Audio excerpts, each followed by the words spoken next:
Maraming working millennials ang may stable na trabaho, pero pakiramdam pa rin nila laging mabilis maubos ang sweldo bago matapos ang buwan.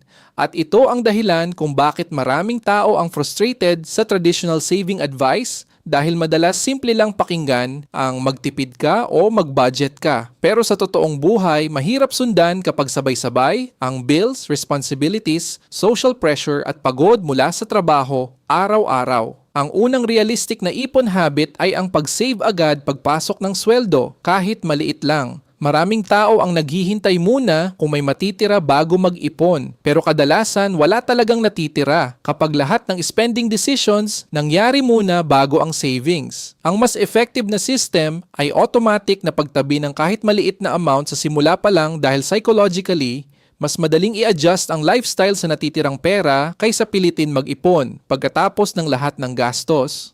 Pangalawa, mahalagang bantayan ang convenience spending.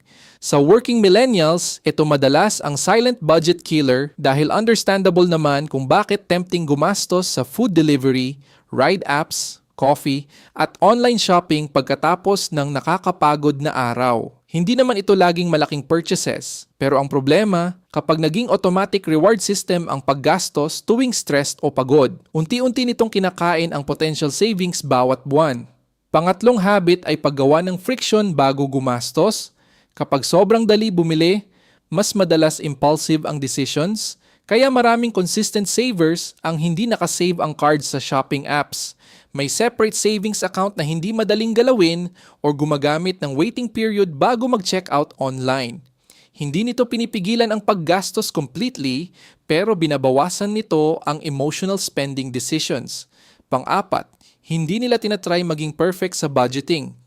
Isa ito sa pinaka-importanting difference ng mga taong sustainable ang pag-iipon.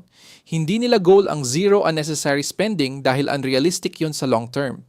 Ang focus nila ay consistency at awareness dahil mas sustainable ang flexible system kaysa sobrang higpit na routine na eventually babalik din sa overspending kapag napagod. At panghuli, maraming financially stable na working millennials ang may malinaw na dahilan kung bakit sila nag-iipon.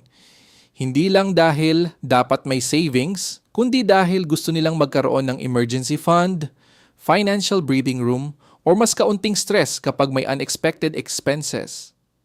Kapag malinaw ang purpose ng pag-iipon, mas nagiging intentional ang daily decisions at mas madaling iwasan ang gastos na temporary lang ang satisfaction pero may long-term effect sa financial stability. Sa dulo, ang pag-iipon bilang working millennial hindi tungkol sa pagiging sobrang kuripot o pag-deny sa sarili sa lahat ng gusto mo. Mas tungkol ito sa pagbuo ng systems at habits na kayang sundan kahit pagod ka, stressed ka, or busy ka sa totoong buhay. Dahil ang long-term financial stability kadalasan hindi resulta ng isang malaking desisyon, kundi ng maliliit na behaviors na paulit-ulit ginagawa araw-araw.